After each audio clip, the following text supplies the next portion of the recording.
Today's gonna be an interesting day because for the first time, I'm going to be reviewing a case from Sharkoon, an ATX case we have here, and that is the RGB TK5M ATX case.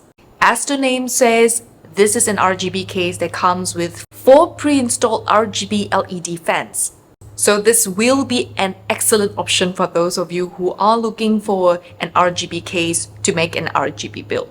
To give you a gist of what we're covering today, I'm going to take you through what I feel are the key selling points of this case before we dive deeper into the features and specifications of this case, hardware compatibility, and most importantly, what are the few things that I found out whilst building in this case that you should know about. Now in the box, of course, you get a PC case, and also I always like a little surprise when I open the box and look at these stickers. They look really cool, definitely cooler than the Apple logo stickers. Now there are a couple of key sells to this case. One is that it is an RGB case with already 4 pre-installed RGB LED fans. Not 2, not 3, but 4 in an ATX case. You can roughly gauge how much money you would have saved on buying RGB fans separately if not already pre-installed in this case. The second point would be that this is a breathable case with mesh. There is a difference between cases marketed with a lot of breathability, but the lack of mesh can mean you get a lot of dust into your case fast, and surely it is easier to regularly wash out this mesh panel than have to air blow out the PC case all the time. To make things better, these mesh panels are magnetic. And talking about breathability, there are 320mm RGB fans in the front and 120mm fan in the rear. What you can also do is to add 2 more 120mm or 140mm fans to the top of the case, and that can significantly improve the airflow of the case. So if, like me, you have an AIO cooler, this could be where you place your AIO cooler with the fans to exhaust hot air out of the case. Now the third selling point of this case to me is pretty much a personal preference, and that is the availability of 2 USB 3.0 Type A ports and 1 USB Type C port in the front I/O. And I say personal preference because having multiple ports up front can be very convenient when it comes to, users who randomly need to charge their game controllers whilst gaming, or the mobile phones, or just simply to connect to external hard drives. Now the TK5M is available in black, and it's an ATX case measuring 41.1 centimeters by 20 centimeters by 45.6 centimeters tall. At the front of the case, there are 3 pre-installed 120mm RGB LED fans we spoke about earlier. This front panel can be removed by tugging it out from the bottom. Yes, use some strength and tug it out. And then there's that additional magnetic mesh panel which can be removed if you feel that it is already reducing your desired airflow into the case. Moving on to the left side of the case is where you have the 4mm thick tempered glass panel, which you can remove by unscrewing the 2 screws and sliding it out. Now it would have been really awesome if they also incorporated that hinge door kind of glass panel, very much similar to the TechWare Forge M2. You can check out the review video that I have where it allows the glass panel to open toolless like a door, held on by magnetics to keep it securely closed. Now this can be a great differentiator in my view for the TK5M in the ATX space. At the top of the case, you have a magnetic mesh panel which allows great breathability, and then of course the I/O panel. From the left, there is the on-off button, an RGB reset switch, a headset and microphone jack, 2 USB 3.0 Type A ports, as well as the USB Type C port. Now for the RGB switch pre-installed, it is connected to the RGB control hub within the case to connect to exactly 4 of the RGB fans. Yes, the hub can only be used to control 4 fans. Yes, only the 4 installed fans. If you need additional fans, they have to be connected separately. And with this hub, you can choose to connect this hub directly to the motherboard, as I have done here, so you can control the lighting via your motherboard so that they're all synchronized with the other RGB setup that you have. And if you do so, then this reset switch will no longer work. The same can be said that if you connect it to the switch, you can switch off the RGB or toggle between 14 different lighting options, but you can't control it from the motherboard to sync with the rest of your other devices.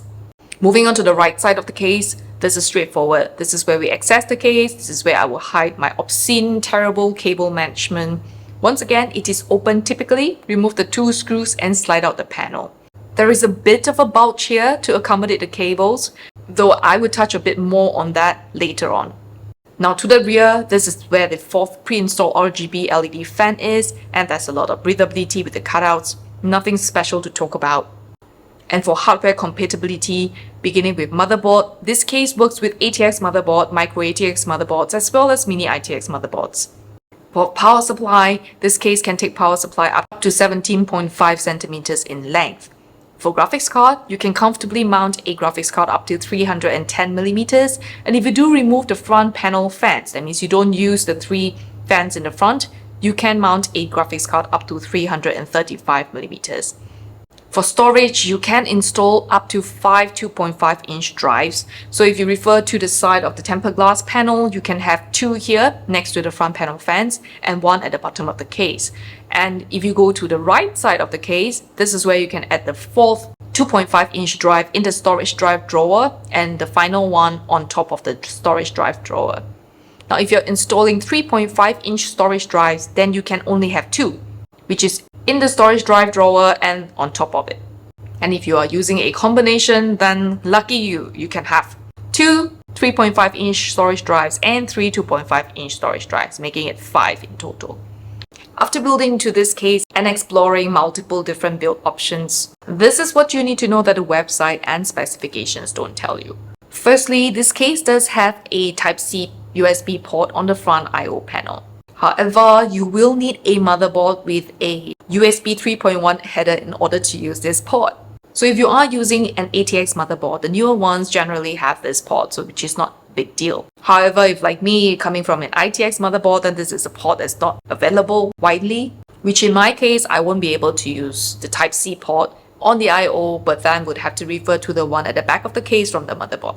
Secondly, if your motherboard supports having a second NVMe M.2 SSD at the back of the motherboard and you intend to use it, then very fortunately there is a huge cutout at the back of the motherboard for it to breathe, and then of course that little bulge on the right panel does support it well without having cables passing right through it. Now the third thing I realized when building into this case is that whilst it's an ATX case, accessing anything from the corners of the side with the tempered glass panel is very tricky. Simple connectors such as that from the power supply to the top left-hand corner of the motherboard or the fan connector next to it, these are things that you should have them plugged into the motherboard before you install the motherboard into this case. Similarly, if you intend to mount the AIO cooler and fan to the top of the case, then it would be wise to have everything plugged into the motherboard first, including mounting the AIO cooler over your CPU before you install the overhead radiator and fans. Now the fourth point that I want to talk about is that if you intend to mount 2.5-inch hard drives, the 2 available slots right next to the front panel fans should be your last choice, because in order to access those and install the hard drives in there, you will need to remove those fans first. So save yourself some trouble and use the 3 other available options first. Now the last point I want to touch on is the bulge at the right panel of this case. At first glance, I really like to have this bulge. It looks nice, it's matte, it's nice shape to it, nice curve, and of course it gives me the impression that I think cable management is going to be a lot easier with this bulge with very minimal effort, but I was obviously wrong. Now to disclaim things a little bit, my level of cable management is all the way down, right? So I may not be the best person to make reference to this, but so you see, there is this huge border around the right panel that is flat before you get that bulge. Especially the side closer to the front panel where they have the built-in RGB controller. And that's where all the cables would end up. But the bulge doesn't start there. That portion is quite flat. So in order to close the case, especially with my kind of cable management, I had to literally hug the case before I can slide it back in and lock it up.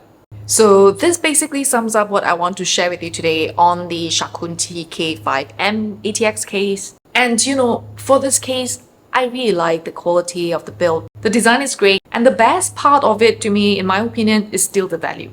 This case retails for about 90-ish Singapore dollars, which simple conversion is about 70 US dollars. But with a pre-installed RGB hub as well as 4 pre-installed RGB LED fans. Now, are these the best fans? Are they extremely quiet?